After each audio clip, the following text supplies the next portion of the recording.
Some people get dismissed quietly.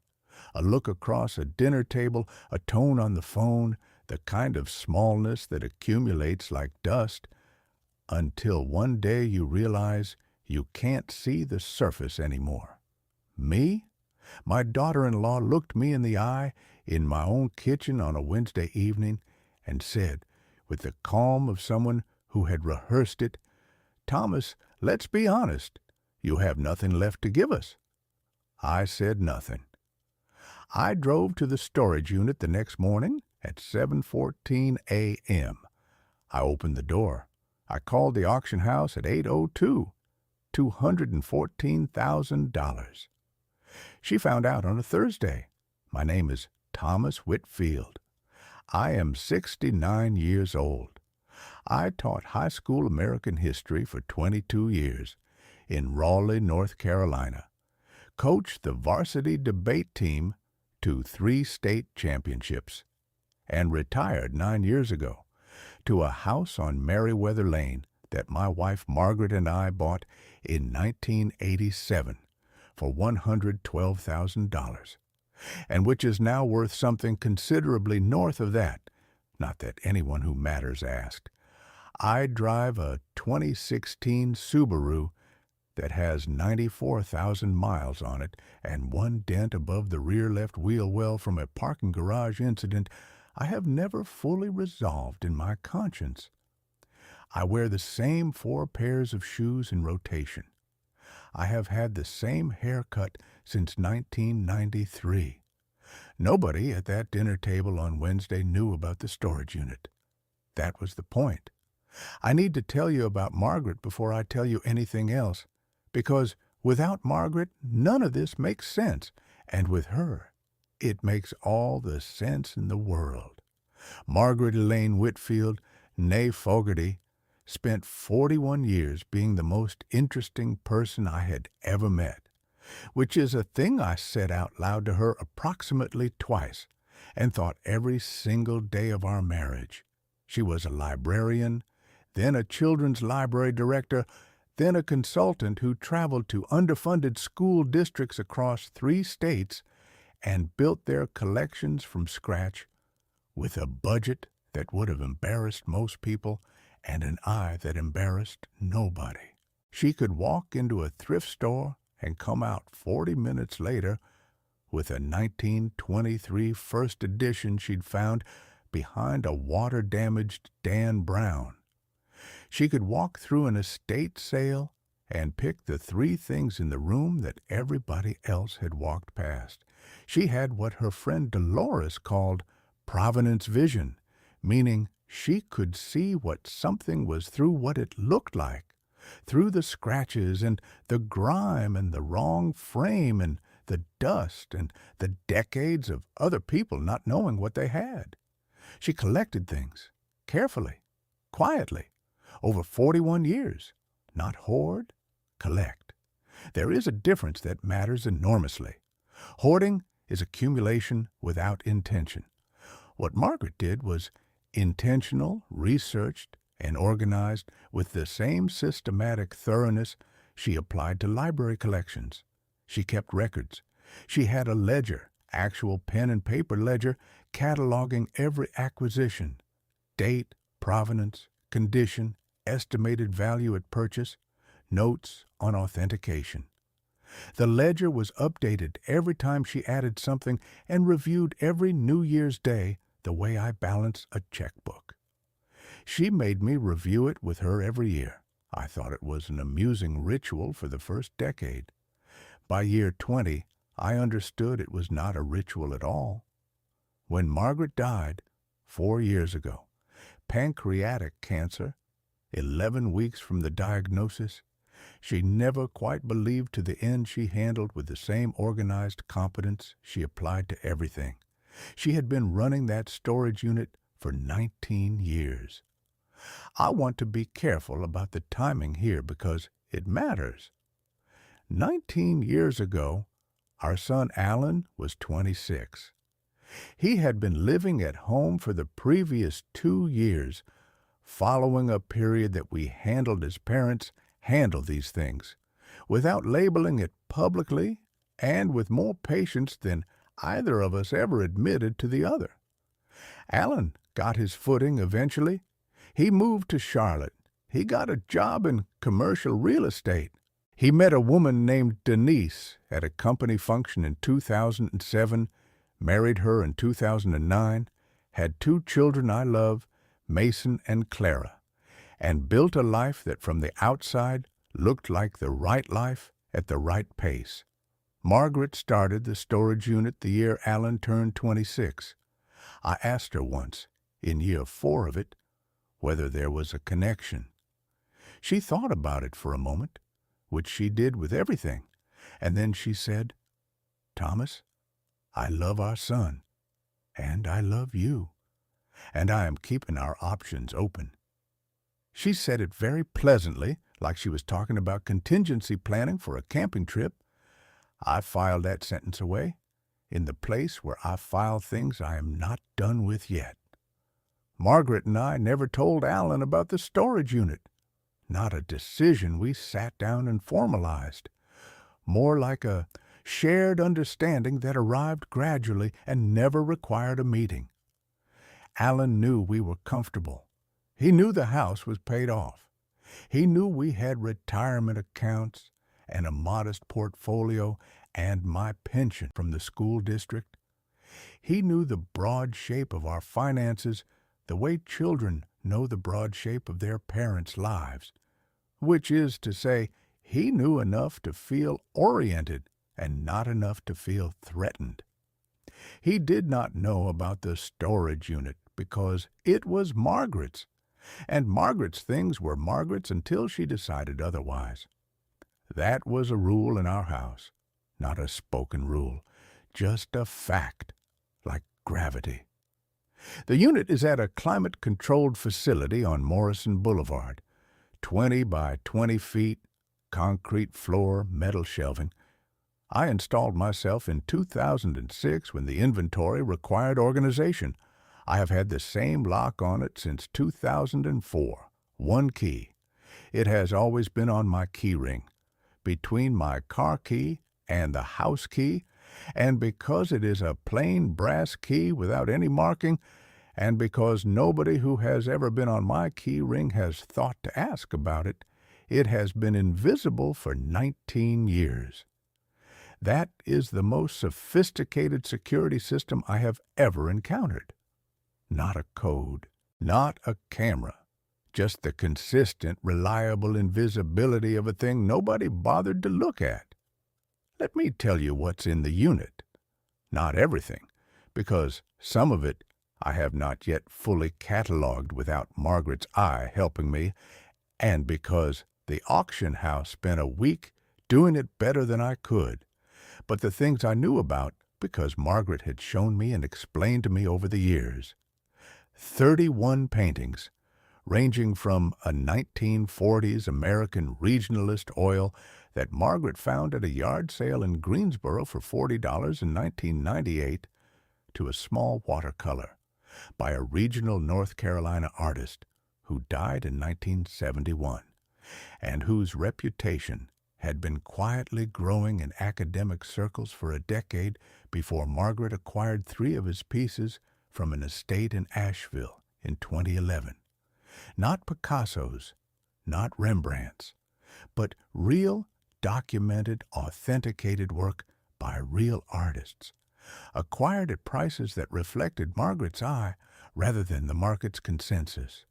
14 pieces of furniture, a Victorian writing desk with the original hardware intact that came from a deceased professor's estate in Durham, a pair of arts and crafts side chairs that Margaret had identified at a church rummage sale by the joinery on the back legs, the kind of detail that is invisible to everyone except the person who knows to look for it. A secretary bookcase, mid-19th century, American, that had been buried under a tarp in an outbuilding on a farm property she visited on a Tuesday afternoon in 2008, and which the farmer had no idea was worth anything because it had been there since before he was born. a mahogany jewelry box containing Margaret's personal collection. Not costume jewelry, real pieces, some inherited from her mother and grandmother, some acquired over the years with the same deliberate attention she brought to everything. Her mother's diamond engagement ring, which her mother had upgraded in 1978 and which Margaret had retrieved rather than let it disappear. A strand of natural pearls documented back to 1934. Several pieces of Georgian silver, items she wore occasionally and carefully, and which she had appraised every 5 years with the same regularity she applied to reviewing the ledger, approximately 400 books. A fraction of them unremarkable. But the fraction that was remarkable was documented in the ledger with a precision that made the auction house appraiser say out loud in my presence that this was the most organized private collection she had worked with in 14 years. Margaret's eye for books operated on a different register than her eye for objects. She found things in used bookstores and thrift stores and library sales that had been misshelved, mispriced, or simply not looked at carefully. A signed Flannery O'Connor, 2 Faulkner first editions with dust jackets, a small run of Harlem Renaissance poetry chapbooks that she had found in a box at an estate sale in 2003 for $7, and which were the items the auction house got most animated about. And then there were the multiples, duplicates she had acquired when she found the same thing twice, or sets broken up by previous owners that she had reassembled over years by finding the pieces at different times in different places. Patient, systematic, unhurried, the way Margaret did everything. Total appraised value before fees when the auction house finished their week, $267,000. Net to me after the house's commission, $214,000 and change. I'm getting ahead of myself. Let me go back to Wednesday. Alan had been calling more frequently since January. That is how I track the escalation, by the call frequency. Before January, it was twice a week, which it had been for 2 years, which itself was an increase from the once a week it had been before that. In January, it became 4 times a week. By March, it was daily. I answered every call. I noted the pattern. The calls were about money, not directly, not immediately. They started as check-ins. How are you, Dad? How's the knee? Did you get the gutters cleaned like we talked about? But within 5 minutes of every call, there was a turn, a mention of something that was tight right now, a comment about the cost of Clara's orthodontics, a reference to a deal that had not closed the way Alan had hoped, a general ambient conversation about financial strain delivered the way you deliver things when you want the person on the other end to offer without being asked. I did not offer. I was not being cruel. I want to say that clearly. I am not a man who withholds out of spite. I am a man who had watched my son develop a pattern over 20 years and who had learned, slowly and at some cost, that my contributions to that pattern had not helped it. The first time I gave Alan money, he was 28, and I gave it because he asked and because he was my son and because his mother and I were in a position to help. The second time I gave him money, he was 31, and the third time he was 34. And somewhere between the third and fourth time, Margaret had sat down next to me at the kitchen table on a Tuesday evening after Alan's call and said, very quietly, "Thomas, we are going to have to decide what helping means." I had thought about that sentence for 11 years. I helped with the children, Mason's school trip to Washington, Clara's summer arts program, grandparent things, specific, occasion-bound, the kind of help that has a clear edge. I helped when Alan's furnace went out in 2019, and he genuinely had no buffer. I sent what was needed. I did not say anything about the 2 vacations they had taken that year. I kept helping, and I kept not saying the thing I was thinking, and I kept not being Margaret, who would have known exactly what to say, and when, and with how much warmth and how much precision. Margaret died in October, 4 years ago. She left me the ledger, which she had updated 2 weeks before she could no longer hold a pen, because she was Margaret, and even at the end she was organized. The last entry was dated October 3rd. She had acquired a small carved wooden figure at an estate sale in September, paid $18 for it, noted its probable origin as mid-19th century Pennsylvania German, and estimated its value at $800. She had written in the notes column, in her handwriting that was getting harder to read by then, "Thomas will know when. Thomas will know when." I drove to the storage unit a week after her funeral and sat in the middle of it for about 2 hours without moving anything.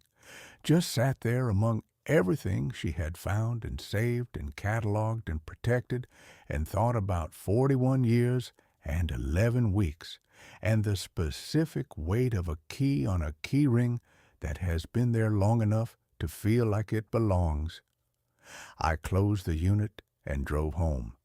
I did not tell Alan. I did not tell anyone. I knew I would know when. The calls continued through the spring.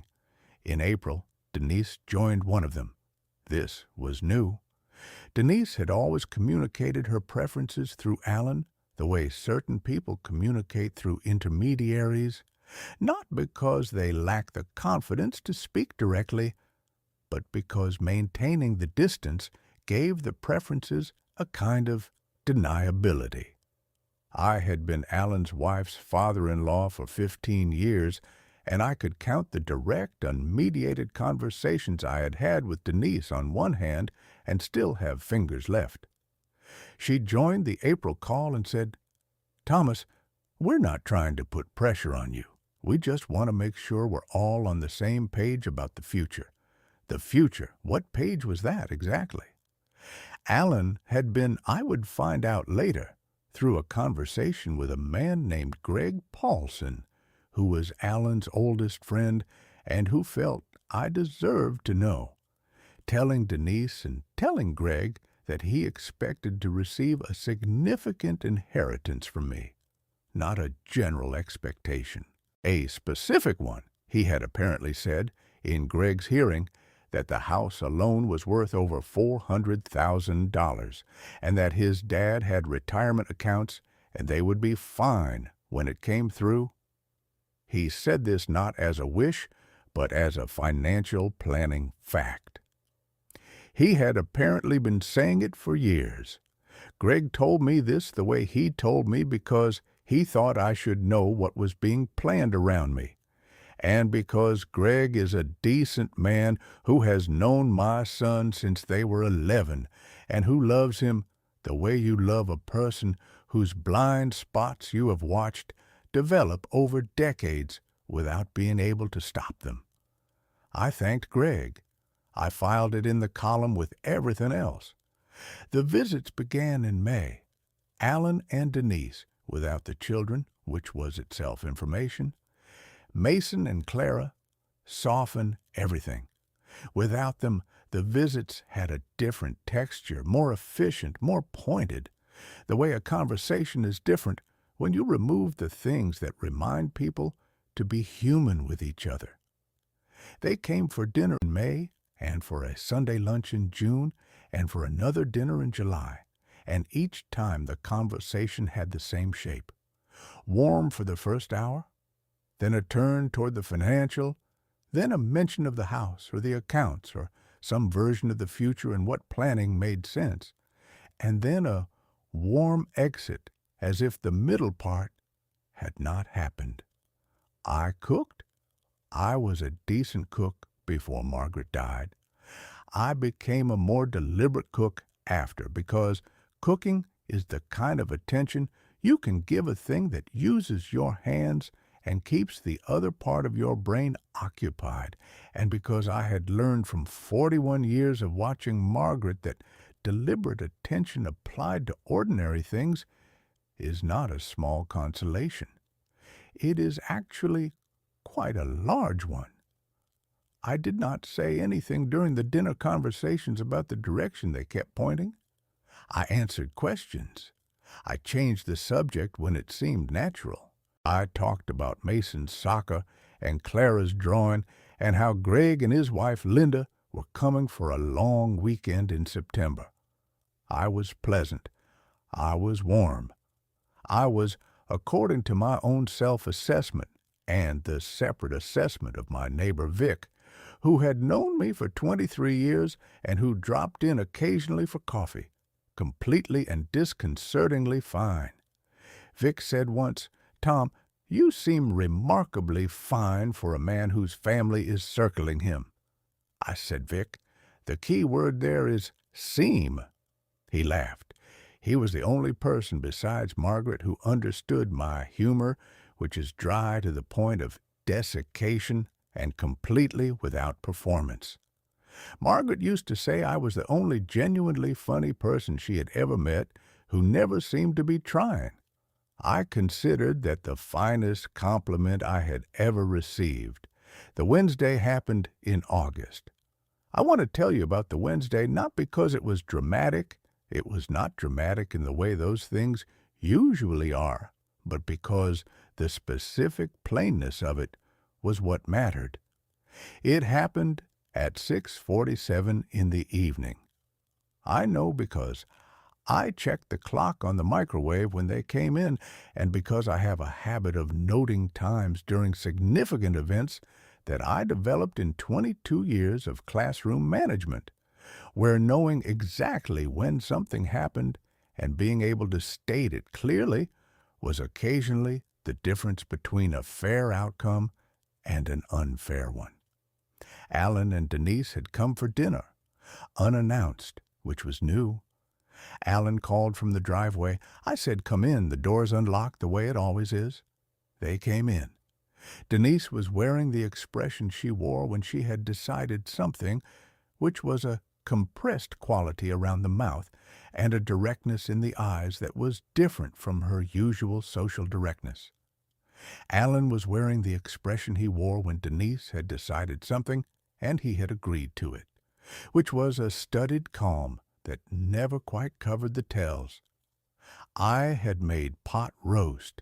I had made it because I had been planning pot roast for 2 days, and I was not going to change my dinner because of an unannounced visit. I offered plates. Alan said yes. Denise said she was fine, just water. That was also information. We sat at the kitchen table.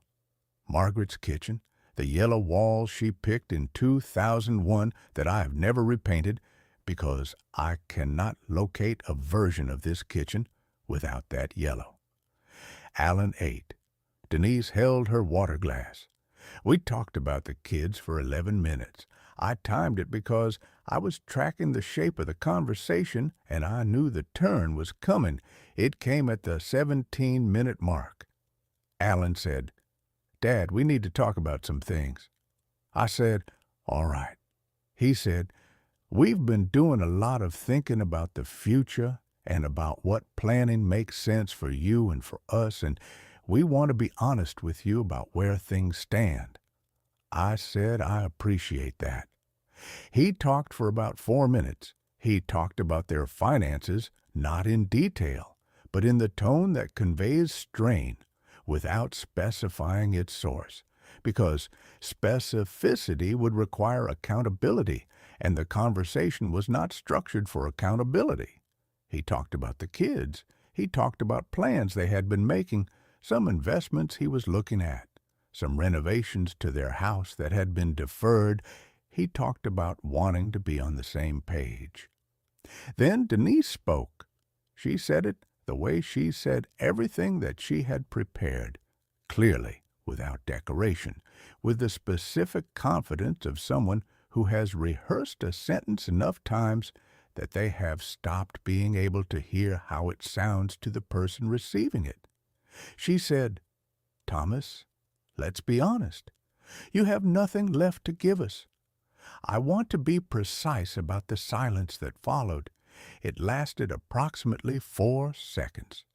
In 4 seconds, I thought about Margaret's ledger on the shelf in my study, updated through October 3rd, 19 years of acquisitions, documented in her handwriting. I thought about a brass key on a key ring between a car key and a house key. I thought about an arts and crafts side chair with a particular joinery on the back legs. I thought about Thomas will know when. I knew when.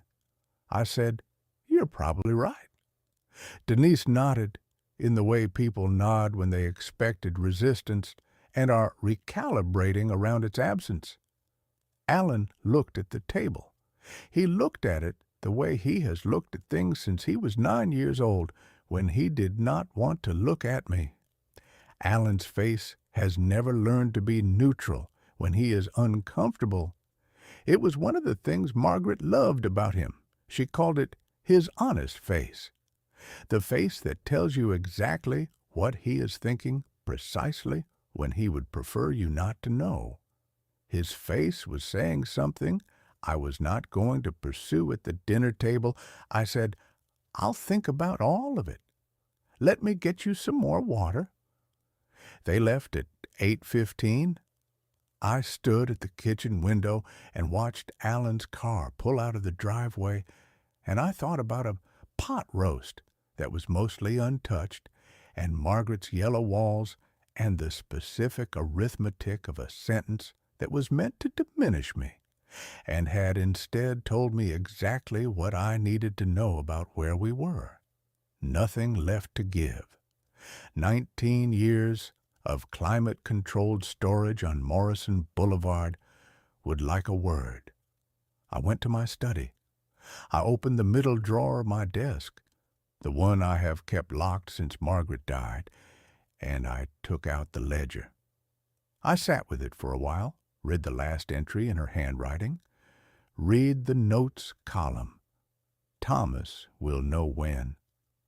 I ran my thumb across the ink the way you touch something when you want to be sure it is still real. Then I put the ledger back, locked the drawer, and went to bed. I woke up at 6:20, made coffee, sat at the kitchen table under Margaret's yellow walls, and thought about nothing in particular, which is what I do when I have already decided something and my brain is waiting for the rest of me to catch up. At 7:08, I picked up my keys, looked at the brass key between the car key and the house key, and drove to Morrison Boulevard. The storage unit at 7:14 in the morning had the particular quality that contained spaces have in early light, everything defined and still and waiting. I stood in the doorway for a moment, with the light from outside coming in behind me. 31 paintings on the shelves, 14 pieces of furniture wrapped in moving blankets Margaret had bought from a hardware store in 2001 because she didn't trust bubble wrap with good wood. The jewelry box on the second shelf, right side, where it had always been. The books in archival boxes labeled in Margaret's handwriting. The ledger. A second copy of the ledger, which I had not known existed until the first time I visited alone after her funeral, and found it in a sealed envelope taped to the inside of the door, with a note that said, "For the auction house, everything you need." She had prepared for this? Of course she had. I called the auction house at 8:02. Not the first one I looked up. The specific house Margaret had written on the envelope. Caldwell and Finch in Raleigh, a regional auction house specializing in art, antiques, and estate contents, with a particular expertise in American regionalist painting and decorative arts, which Margaret had apparently researched and selected and written down years before I needed the information. I found out later that she had called them once in 2016 and spoken to an appraiser named Harriet Voss for 40 minutes about hypothetical future services. Harriet Voss remembered her immediately when I introduced myself. She said, "Margaret Whitfield. I've been waiting for this call." I said, "She prepared for most things." Harriet said, "She sent me a copy of the ledger in 2016. I sat with that for a moment. Of course she did. Harriet and a colleague named Daniel came to the unit on Friday. I want to tell you about watching two people who know what they are looking at walk through what Margaret had spent 19 years collecting. It is a different experience than watching anyone else move through a space. Harriet and Daniel moved through the unit slowly, carefully, the way Margaret moved through estate sales. Not browsing, looking. There is a difference. Harriet stopped in front of the American Regionalist Oil for 3 full minutes without speaking. Daniel opened one of the archival boxes and did not close it for 11 minutes. They spoke to each other in the low technical shorthand of specialists, which I did not follow entirely, but which I found deeply satisfying because it was exactly the language Margaret would have used. At 11:14, Harriet turned to me and said, "Mr. Whitfield, your wife understood what she was doing." I said she understood most things. She said, "This is going to take us the week." I said, "Take whatever you need." The week was 9 days. Harriet called me on a Thursday at 4:47 in the afternoon with the final figure. Pre-commission, $267,000. Net to me, $214,000 in change, after Caldwell and Finch's standard 18% and before taxes, which I will address with my accountant at the appropriate time. She itemized the highlights. The American Regionalist Oil had come in at $41,000. The Harlem Renaissance chapbooks at $28,000. The Georgian Silver at $19,000.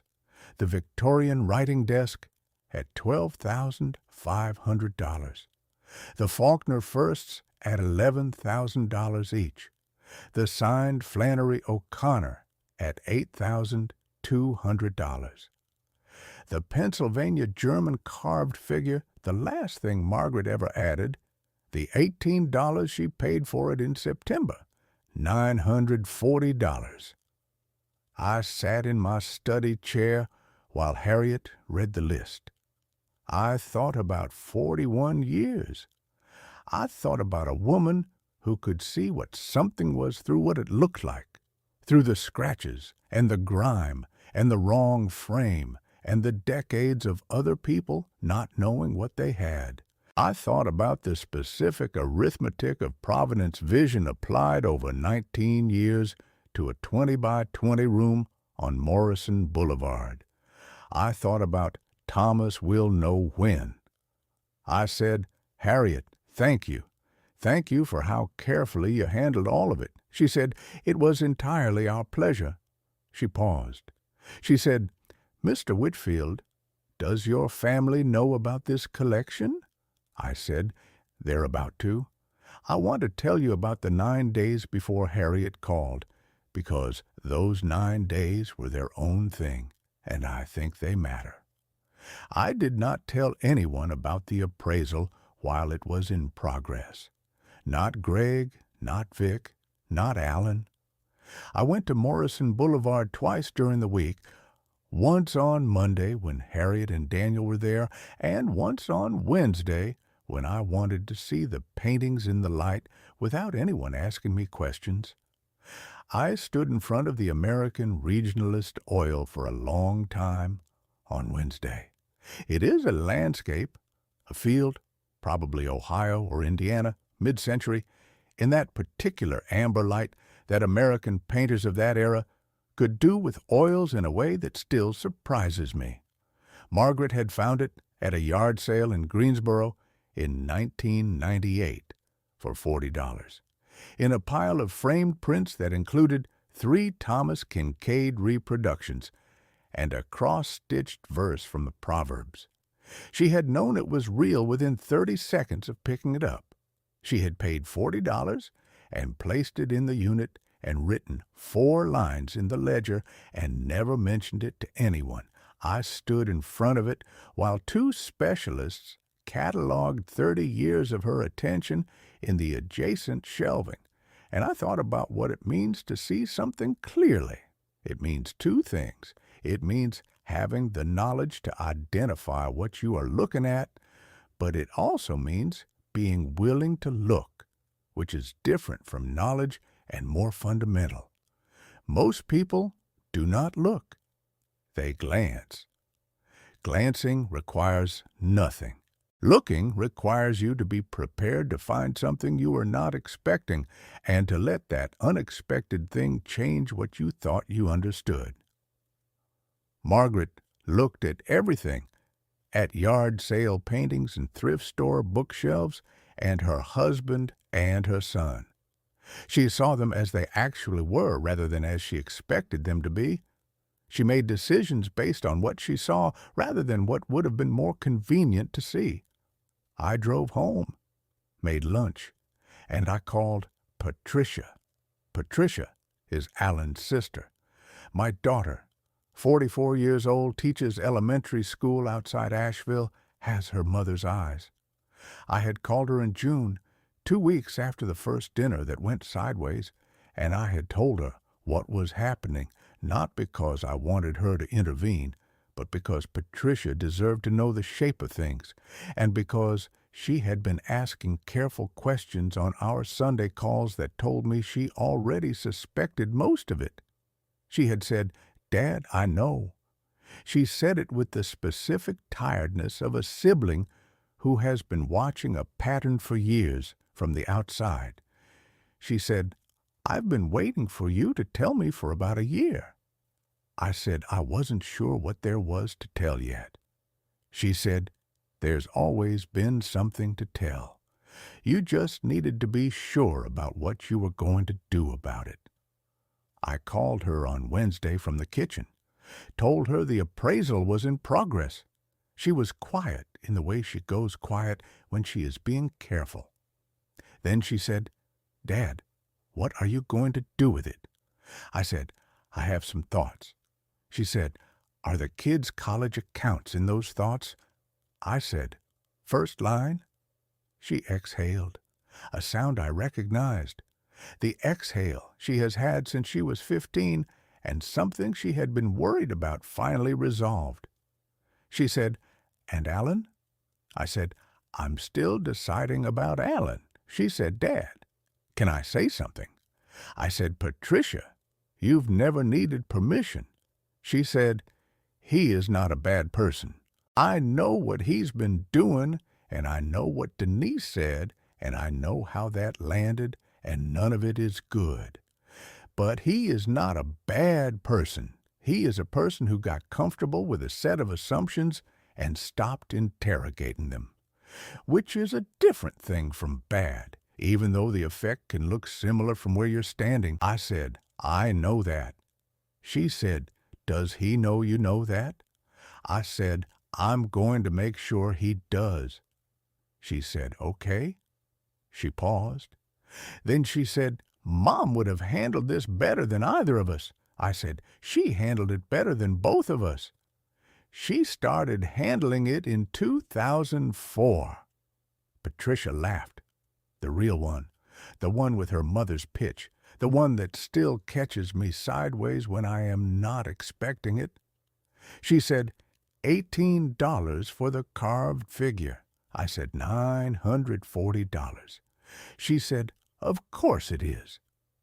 I sat at the table after we hung up and thought about 2 daughters, the one who was here and the one whose good coat was ready for Scotland. The specific way you can love two people the same amount in completely different directions. There is a version of this story where I called Alan immediately and announced the number and watched the silence on his end do everything silence does when a figure that large arrives in a conversation uninvited. I want to be honest with you. That version appealed to me, approximately for 11 seconds. Then I thought about what Margaret would have done. Margaret would not have called.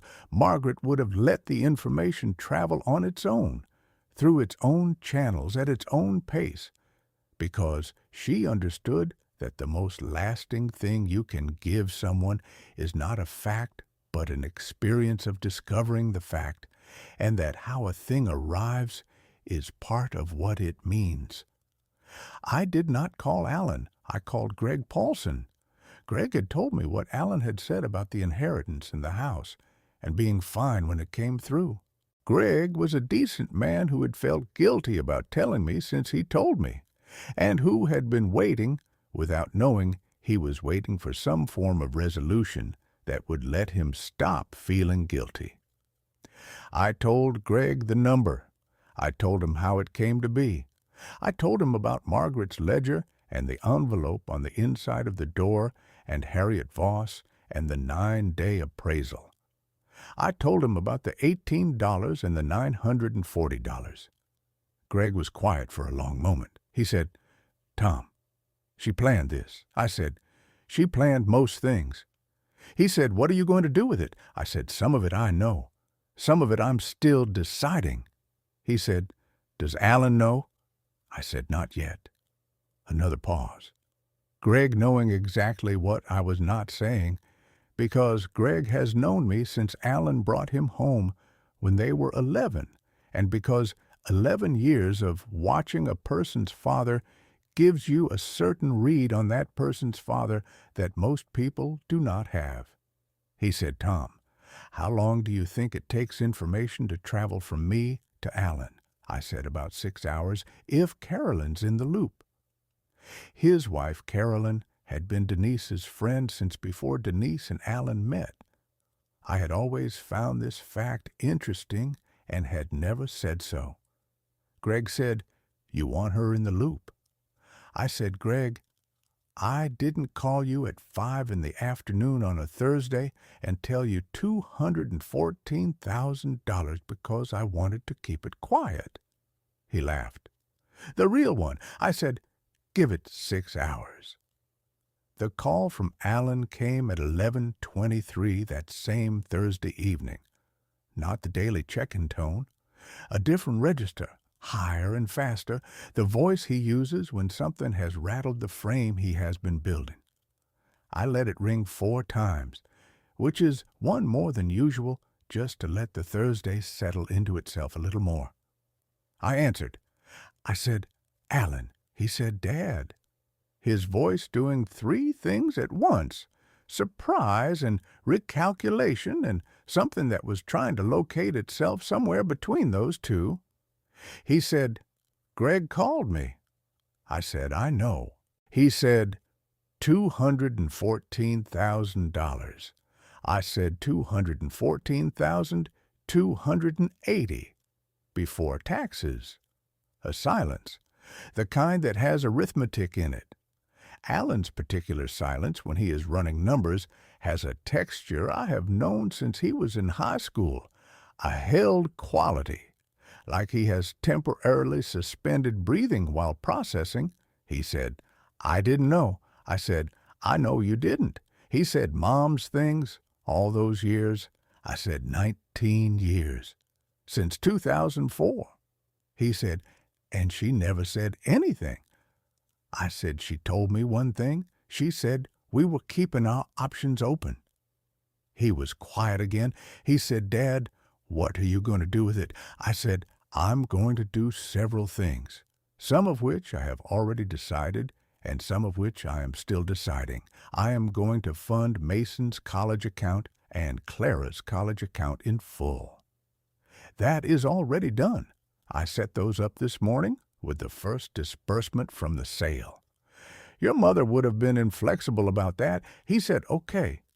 I said, I am going to complete the kitchen renovation I have been deferring for 3 years because the contractor your mother used to use is still available, and I have been meaning to do it, and now I am going to do it, and it is going to have different countertops than the original ones because the original ones were Margaret's choice, and I have earned the right to different countertops.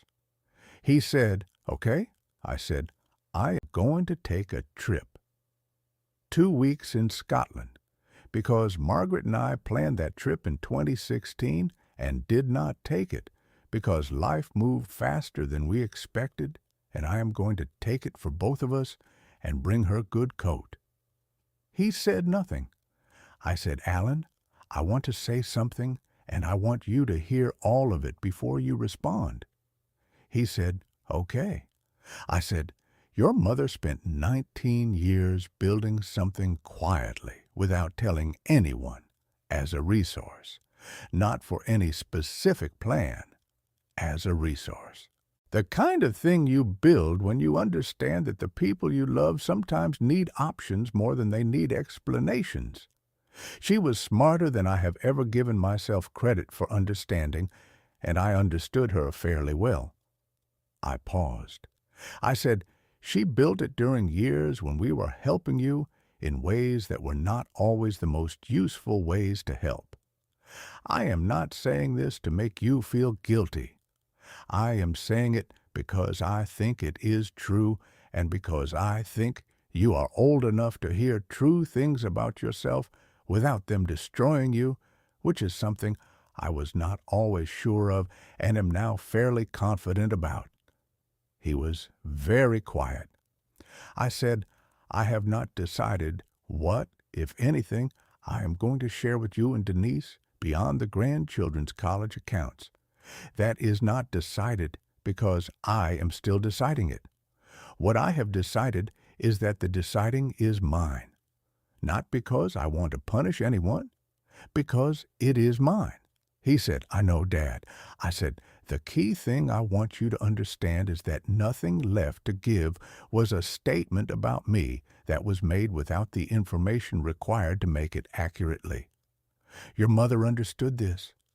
She left an envelope on the inside of the door for the auction house because she knew that at some point the information would become necessary and she wanted it to be available. That is what she understood about the world.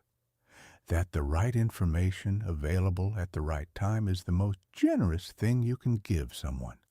I am choosing to believe she meant that for me and for you both. Alan was quiet for a long time. He said, I'm sorry, Dad. I said, I know. He said, she knew, didn't she? What might happen? She planned for it. I said, Alan, your mother planned for everything. She planned for this conversation. She planned for the envelope. She updated the ledger 2 weeks before she couldn't hold a pen. She told me Thomas will know when.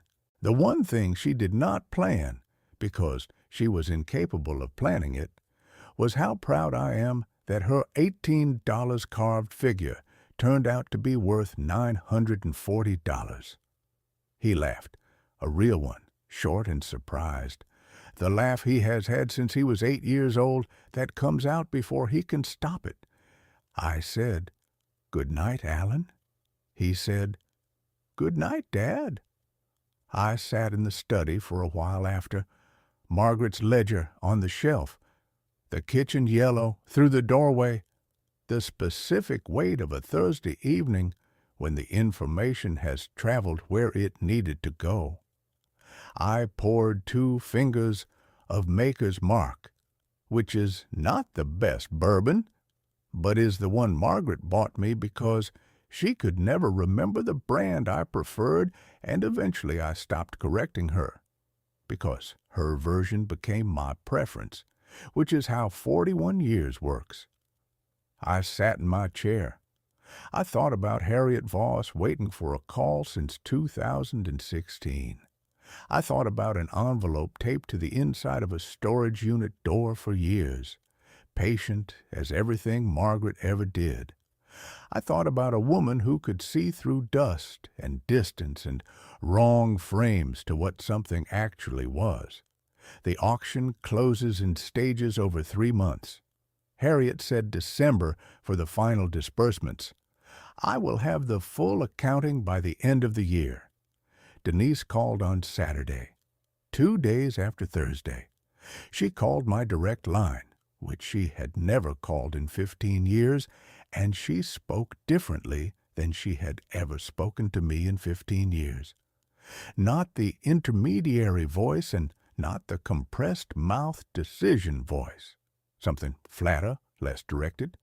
She said, "Thomas, I owe you an apology for what I said on Wednesday." I said, "All right." She said, "I said it poorly." I said, "Denise, you said it the way you meant it, and it meant what it meant. An apology for delivery is not quite the same as an apology for content." A pause. She said, "That's fair." I said, "It's also fine. I want you to know that. Not in the way people say things are fine when they are not." Genuinely. You said something that was based on the information you had, and I understand how a person arrives at a conclusion using available information. I am not angry with you for being wrong. People are wrong. What matters is what happens after. She said, "What does happen after?" I said, "I think that depends on several things, most of which are not decided yet. What I can tell you is that Mason and Clara's college is handled, and that is not contingent on anything other than the fact that they are my grandchildren, and their grandmother would have been inflexible about it." Another pause. She said, "Thank you, Thomas." I said, "You are welcome." I hung up and went back to my pot roast, which I had been reheating because it was Saturday, and I had made pot roast on Wednesday, and I was not going to waste it just because the people I had originally made it for did not stay for seconds. It was better the second day. Pot roast always is. Here is what I want to say before I let you go. I am 69 years old. I taught American history for 22 years. History, not as dates and battles and names to memorize, but as the study of why things happen and who had the information to see them coming and who didn't, and what the difference between those two groups cost. I told my students every year that the most important skill in life was not knowing things, but knowing which things were worth knowing and holding on to them until they became necessary. Margaret knew. She has always known. She held on to 19 years of patient, precise, organized knowing in a 20 by 20 room on Morrison Boulevard with a brass key and a ledger and an envelope on the inside of the door. And she left it for me to find when I needed it. That is not a posthumous gift. That is 41 years of a person who understood you completely, expressed in climate-controlled storage. If someone has told you that you have nothing left to give, and if they said it the way people say it when they have written a conclusion before gathering the evidence, let me tell you what I know about that sentence. Nothing left to give assumes they know everything you have. They almost certainly do not. The most valuable things a person holds are not always visible. They are not always in the accounts the other person has been tracking, the house they have been appraising from the outside, the life they have been evaluating from a distance. Sometimes the most valuable things are in the deliberate, ordinary, unremarkable place that nobody bothered to look at, because looking requires curiosity, and curiosity requires a willingness to be surprised, and some people have decided too early that they already know the shape of what you have. A plain brass key on a key ring. 19 years. 137 shelf feet of documented, appraised, authenticated value. A woman who could see what something was through what it looked like. $214,000. She found out on a Thursday. I leave for Scotland in the spring. I have a good coat cleaned and ready. We planned that trip in 2016. We are taking it. Thank you for being here. Take care of yourselves.